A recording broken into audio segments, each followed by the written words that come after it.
নমস্কাৰ আপোনালোকে শুনিবলৈ আৰম্ভ কৰিছে আকাশবাণী ৰাতিপুৱাৰ এই শব্দটোৰে আমাৰ গ্ৰাম্য আৰু চহা জীৱনৰ যিসকল লোক আছে সেই লোকসকলৰ ৰাতিপুৱাটো আৰম্ভ হয় এখনি সৰু গাঁৱৰ জীয়ৰী হিচাপে ৰাতিপুৱাৰে পৰা গধূলিলৈকে সেই ৰেডিঅ'টোৰ প্ৰভাৱ থকা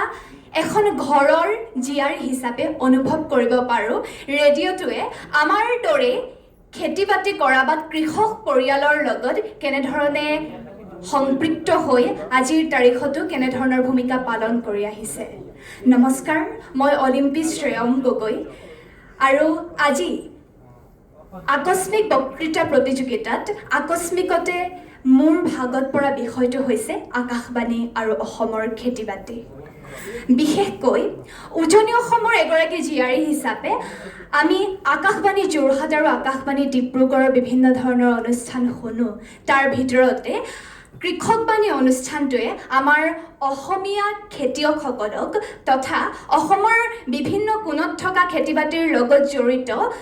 লোকসকলক যেনেধৰণে সহায় কৰি আহিছে তাৰ ভিতৰতে মই যদি মোৰ ঘৰখনৰ পৰাই আপোনালোকক উদাহৰণ হিচাপে দাঙি ধৰিব খোজো তেতিয়াহ'লে ককা এগৰাকী খেতিয়ক হিচাপে সৰুৰে পৰাই মই ৰাতিপুৱা শুই উঠিবৰ পৰাই ৰেডিঅ'টো যেতিয়া বজাই লয় তেতিয়াই কৃষকবাণী অনুষ্ঠানটোলৈ খুব আগ্ৰহেৰে অপেক্ষা কৰি ৰয় আৰু সেই কৃষকবাণী অনুষ্ঠানটোৰ জৰিয়তে বিভিন্ন কৃষি বিশেষজ্ঞ তথা কৃষি বিশ্ববিদ্যালয় বা কৃষি বিজ্ঞানীসকলৰ লগত যি বাৰ্তালাপ তথা কথিতব্যৰ জৰিয়তে যেনেধৰণৰ আলোচনাসমূহ হয় সেই আলোচনাসমূহ খুব মন দি শুনিছিল আৰু তাৰ লগে লগে যি অসমৰ ধান খেতিৰ লগতে বিভিন্ন ধৰণৰ বাম খেতি তথা দ খেতিক লৈ বিভিন্ন আলোচনা পোক পতংগক লৈ আলোচনা তাৰোপৰি খেতি এডোখৰ কেনেধৰণে ভাল হ'ব পাৰে তাক লৈ যিসমূহ পচন সাৰ তথা সাৰুৱা আৰু জৈৱিক সাৰৰ কথা খুব সুন্দৰকৈ আৰু বিজ্ঞানসন্মতভাৱে আমাৰ আকাশবাণীয়ে আমাক যোগান ধৰি আহিছে আকাশবাণীয়ে আমাক সেই সুবিধাসমূহ কৰি আহিছে তেনেস্থলত এগৰাকী গ্ৰাম্য জীয়ৰী হিচাপে পদে পদে সেই আকাশবাণীক ধন্যবাদ জ্ঞাপন কৰিব খোজো আকাশবাণী বা ৰেডিঅ' আমাৰ বাবে এনে এটা অনুষ্ঠানে গ্ৰাম্য তথা কৃষকসকলৰ এনে এক বন্ধু যি এৰাব নোৱাৰা সম্পৰ্ক আছে বুলি ক'লেও কোনোবাখিনিত হয়তো ভুলকৈ কোৱা নহ'ব এটা কথা জনাবলৈ পালে খুব ভাল লাগিব মোৰ নিজস্ব ব্যক্তিগত অভিজ্ঞতাৰ পৰা ক'বলৈ বিচাৰিলে খুব ভাল পাম যে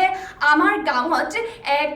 ধান খেতিৰ সৈতে এক বিভিন্ন ধৰণৰ সমস্যা জড়িত হৈ আছিল তাৰে ভিতৰতে এটা হৈছে যে আমাৰ সেই ঠাইত খুব বেছি খৰাং হোৱাৰ এটা সমস্যা আছিল খৰাং বতৰত কেনেধৰণে খেতিক লৈ কেনেধৰণৰ সুবিধা বা খেতিক লৈ কেনেধৰণে আমি আগবাঢ়িব পাৰোঁ সেই সমস্যাসমূহৰ সমাধান স্বৰূপে যেতিয়া কৃষকবাণীত এটা অনুষ্ঠান আগবঢ়োৱা হৈছিল সেই অনুষ্ঠানটোক লৈ বিভিন্ন ধৰণৰ আলাপ আলোচনা আমাৰ গাঁৱৰ মানুহবোৰৰ মাজতো হৈছিল বা গাঁৱৰ প্ৰতিনিধি হিচাপে কোনো লোকে তেতিয়া সেই আকাশবাণীৰ কথাটোক লৈ গাঁৱৰ কৃষকসকলৰ মাজত সমূহীয়াকৈ আলোচনাৰ চেষ্টাৰ জৰিয়তে গাঁৱত এক আলোড়নৰ সেই কৃষিৰ এক আলোড়নৰ সৃষ্টি কৰিছিল তাৰ ভিতৰত আকাশবাণীক ধন্যবাদ দিব লগা সঁচাকৈ যোগ্য বুলি আমি ভাবোঁ আকাশবাণী তথা অসমৰ খেতি বাতিৰ লগত আজি আকাশবাণীৰ যিমান বছৰ হৈছে হয়তো আজি গৌৰৱোজ্জ্বল 90টা বছৰে সেই আমাৰ অসমৰ প্ৰত্যেকগৰাকী কৃষকক আকাশবাণীয়ে সহায় কৰি আহিবলৈ সমৰ্থবান হৈছে আমি বিশ্বাস কৰোঁ অসমীয়া গ্ৰাম্য জীৱনৰ লগত সম্পৃক্ত এক অনুষ্ঠান হিচাপে আমি বিশ্বাস কৰোঁ অসমৰ প্ৰত্যেক মানুহকে সহায় কৰিব পৰা এটা অনুষ্ঠান হিচাপে আকাশবাণীৰ প্ৰাসংগিকতা আছে আৰু ভৱিষ্যতলৈও থাকিব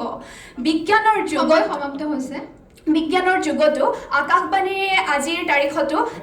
যিসমূহ ঠাইত বিভিন্ন বিজ্ঞানৰ পোহৰ নপৰা বিভিন্ন ধৰণৰ সা সুবিধা নথকা অঞ্চলত কৃষকসকলক যেনেধৰণৰ সুবিধা প্ৰদান কৰিছে তাক সঁচাকৈ শলাগ ল'বৰ যোগ্য